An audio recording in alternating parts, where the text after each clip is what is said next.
Capítulo 8. Fé, Lloyd e Eunice, nossa herança piedosa. 2 Timóteo 1:1 a 14. Dar-se-ia o caso de você estar formando um grande ministro ao redor de sua mesa? Qual será o efeito duradouro de sua personalidade sobre cada membro de sua família depois que eles deixarem o lar? Cada dia tem duas alças, uma é a ansiedade e outra é a fé.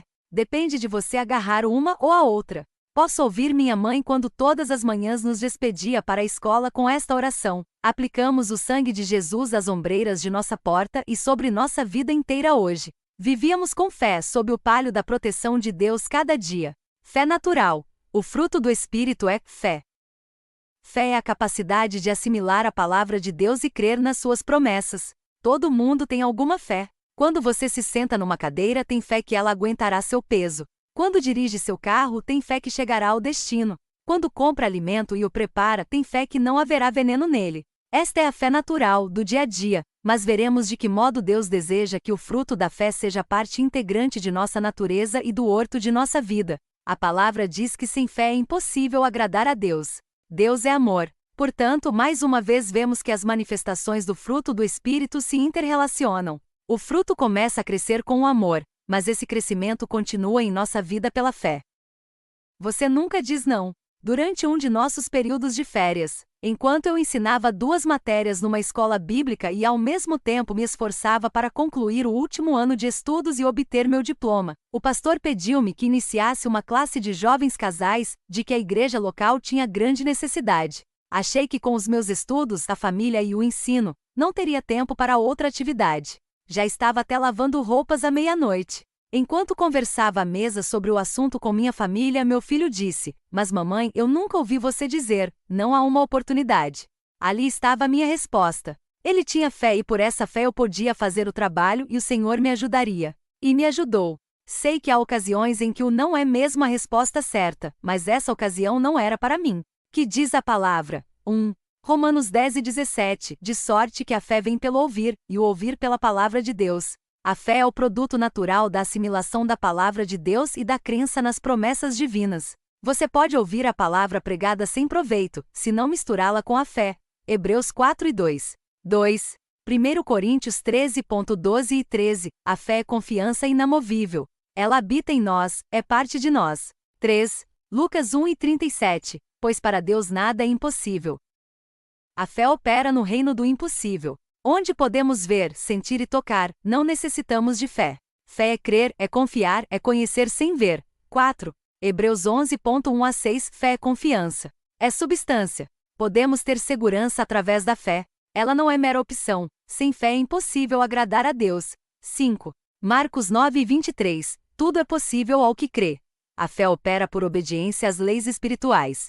O cristianismo é mais do que filosofia, mais do que teologia, mais do que polêmica, ele é ciência. Ciência é um corpo de verdades que se baseia numa fórmula comprovada. Jesus é a base da verdade para a nossa fé. Podemos conhecer a verdade quando depositamos nossa confiança em Jesus. Isto funciona. 6. Hebreus 11:8 a 11 E Abraão foi homem de fé. Ele foi chamado, obedeceu, saiu, aguardou, procurou uma cidade e creu sem ver. 7.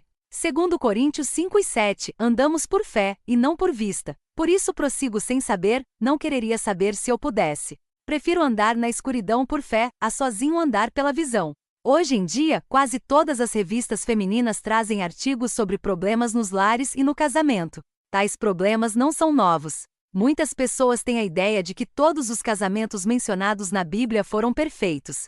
Mas já vimos a situação de Ana num lar com 2 esposas. Sabemos que Timóteo cresceu num lar dividido. Eunice e Lloyd, respectivamente a mãe e a avó de Timóteo, eram judias, porém seu pai era gentil. Isto significa que a carga de ensinar e preparar Timóteo recaiu sobre essas 2 mulheres. Eunice enfrentou um casamento cheio de problemas, dividido na fé, nos costumes, na cultura e no fundo religioso. Paulo chama Timóteo de seu filho na fé, o que indica que ele também o guiava e orava pelo rapaz todos os dias. Fé não fingida. Paulo diz a Timóteo que o que mais se destacava em sua conduta de rapaz era sua fé não fingida, que brotava de sua avó Lloyd e de sua mãe Eunice. Que é fé não fingida? É fé autêntica. É fé sincera. A palavra sincera provém do latim. Ou talvez do italiano.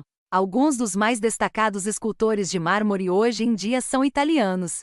Do lado de fora das lojas que vendem tais estátuas pode-se ver uma placa com os dizeres: estátua sincera. Isto significa que elas não têm cera alguma. Desse modo, sabe-se que o mármore branco, pérola utilizada no fabrico dessas estátuas, é de primeira classe. No tempo de Paulo, nas estátuas de segunda categoria, o artesão cobria com cera branca as imperfeições do mármore. Esse corretivo não podia ser detectado a olho nu. Se você colocasse uma estátua dessa categoria em seu jardim e viesse sobre ela a chuva, o sol, o granizo e a neve, que aconteceria com a cera? Certamente ela se derreteria ao sol e racharia sob o frio. Você teria então uma estátua imperfeita. Por isso Paulo usa esta bela palavra sincera para descrever a fé que havia em Timóteo. Sua fé não contém cera. Chova ou faça sol, na adversidade ou na alegria, sua fé não se quebra. A fé não é algo que possa ser vestido exteriormente. Qual manto que alguém coloca para ir à igreja e o retira durante a semana? Timóteo, sua fé é como a de sua mãe, é sincera, real, autêntica. Não serve para a hora da morte. Pouco tempo antes de deixarmos a Argentina, soube que minha amiga Pilar, cujo marido era diretor do coro no ginásio americano de Buenos Aires, estava com câncer. Disseram-me que ela iria a determinado concerto, e resolvi aproveitar a oportunidade para fazer novo contato com ela. Há 5 anos eu lhe havia falado de Jesus, sem nenhum resultado aparente. Ela era professora de filosofia, agnóstica, autossuficiente, e achava que todo o seu futuro estava planejado, organizado e sob controle. Orei com ela no ginásio após a apresentação do coral e disse que iria visitá-la na terça-feira. Quando fui ao seu apartamento, abri a porta da frente com a chave que ela me atirou da sacada. Após subir a escada, encontrei-a recostada sobre 4 travesseiros, esperando por mim. Betty Jane, disse-me ela, dizer-lhe que eu necessitava de você foi a coisa mais difícil que já fiz em toda a minha vida. Nunca necessitei de ninguém. Tenho estado no completo controle de minha vida. Minha filosofia serviu para eu viver, mas agora tenho medo. Ela não me é suficiente para a hora da morte. Então ela me contou como havia reconhecido que necessitava encontrar alguém com fé. A filosofia serve para viver, mas não nos ajuda a morrer, disse ela. Repassei na memória os rostos de todos os meus amigos, professores, filósofos, historiadores, educadores, administradores, família, políticos, e finalmente o rosto que me veio foi o seu.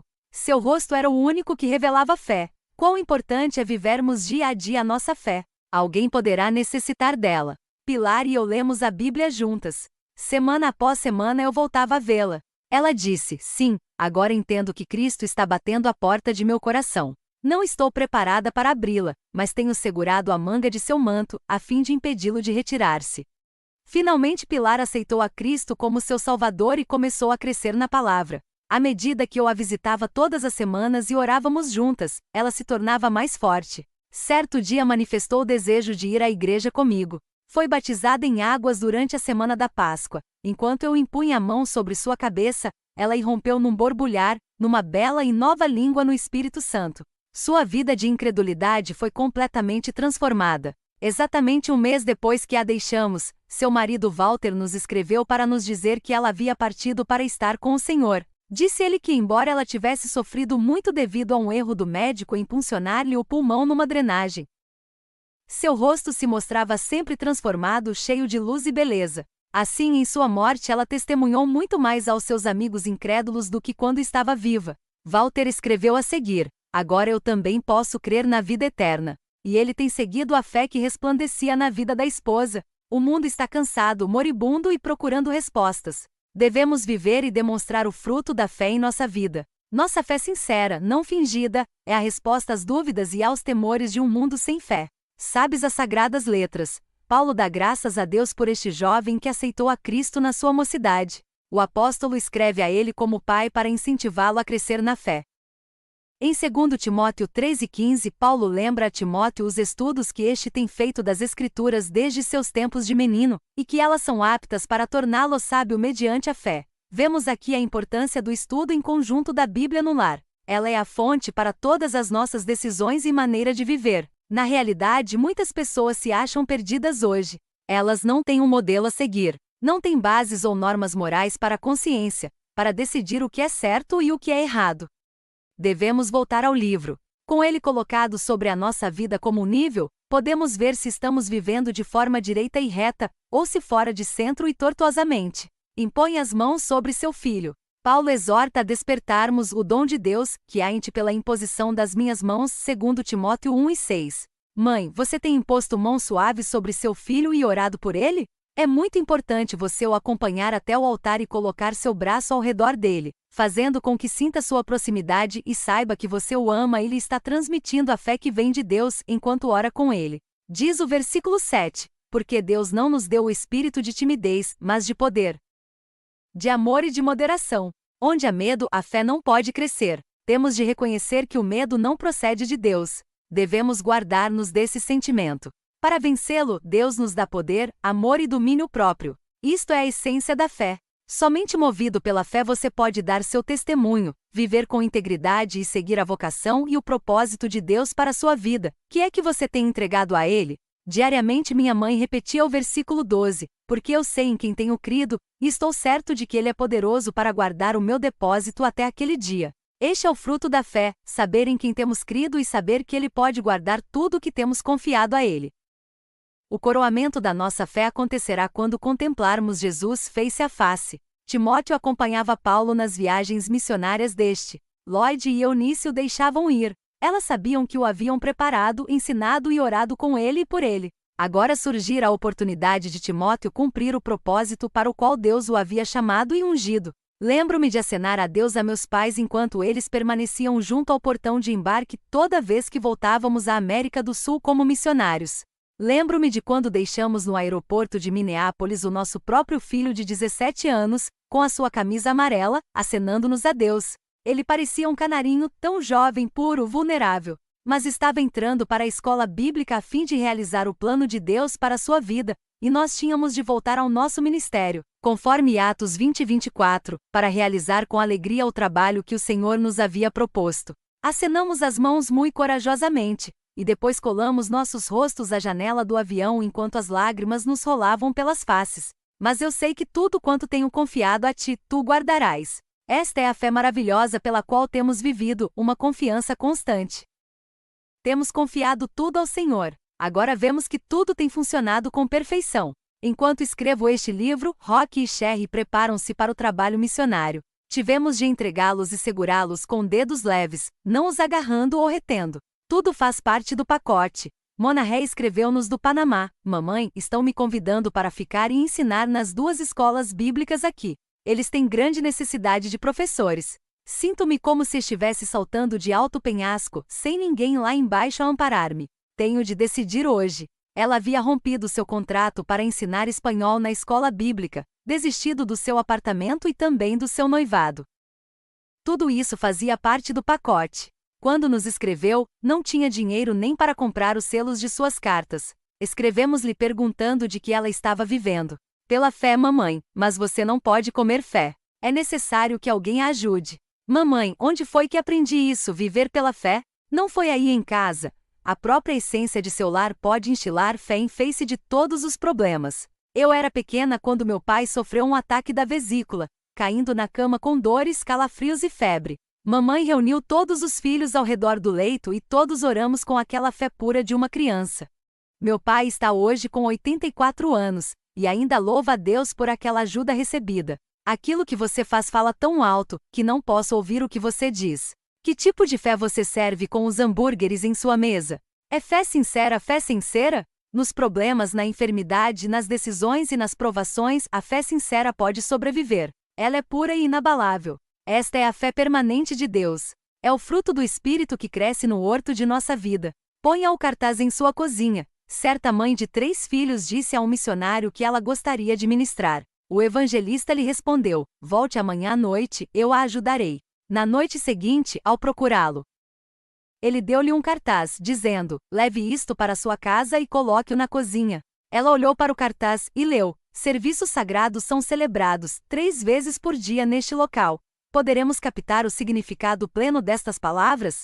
Enquanto preparamos as 3 refeições cada dia, lavamos a louça e fazemos o que parece rotineiro, estamos realmente celebrando e realizando serviços divinos. Se estamos ministrando com fé e amor e fazendo tudo como se fosse para o Senhor, nossa cozinha é um lugar santo. Devemos permanecer na videira. Enquanto vivemos na presença de nosso Senhor, enquanto continuamos na palavra e permanecemos em Cristo, a fé direciona toda a nossa vida e maneira de pensar.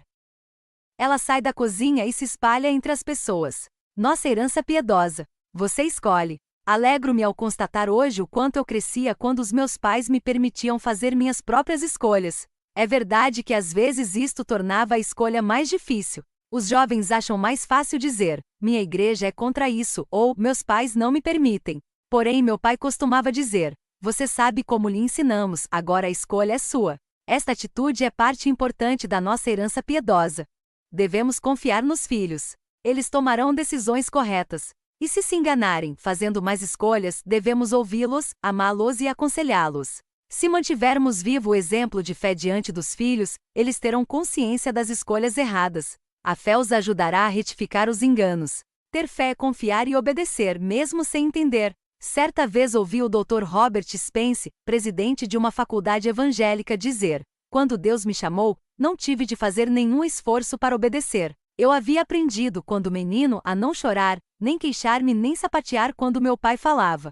Portanto, foi fácil obedecer a Deus, obedecer sem fazer cara feia. Quando Rock terminou o curso secundário, estávamos de partida para a Argentina. Os irmãos do distrito nos informaram que ele tinha sido nomeado embaixador de Cristo dos Estados Unidos em 1970. Pediram-nos que fossemos à reunião do acampamento em Minnesota, onde anunciariam esta honraria. Devia ser total surpresa para Rock. O dia estava quente e até muitos ministros haviam tirado seus paletós. Nós nos encontrávamos na plataforma com o grupo missionário. Notei Rock no auditório sem paletó. Captei seu olhar e fiz um movimento de colocar minha jaqueta. Ele me observou, tomou seu paletó e silenciosamente o vestiu. Exatamente nesse momento o irmão G. Raymond Carlson disse: o embaixador por Cristo dos Estados Unidos foi presidente de sua equipe de futebol. A luz brilhou no rosto de Rock quando percebeu que o seu nome seria chamado. Ele não havia fechado a cara, nem sacudiu a cabeça quando lhe fiz sinal para vestir a jaqueta. Havia obedecido e agora estava pronto para vir à frente e receber a honra. Para o meu coração isto era o cumprimento da fé, poder confiar e obedecer, sem entender. Eu e a minha casa serviremos ao Senhor. O vovô Grans emigrou da Alemanha para os Estados Unidos em 1909. Quando resolveu ler a Bíblia e seguir os ensinamentos do livro, seus amigos bebedores de cerveja o deixaram. Mas ele escolheu o caminho da fé. Foi pai de 12 filhos. Todos serviram e ainda servem a Deus e pregam o Evangelho com suas vidas. Somando-se os netos, somos agora 100 pessoas que estão guardando a fé que nos foi confiada. Não desanimes, aconteça o que acontecer, Deus cuidará de ti.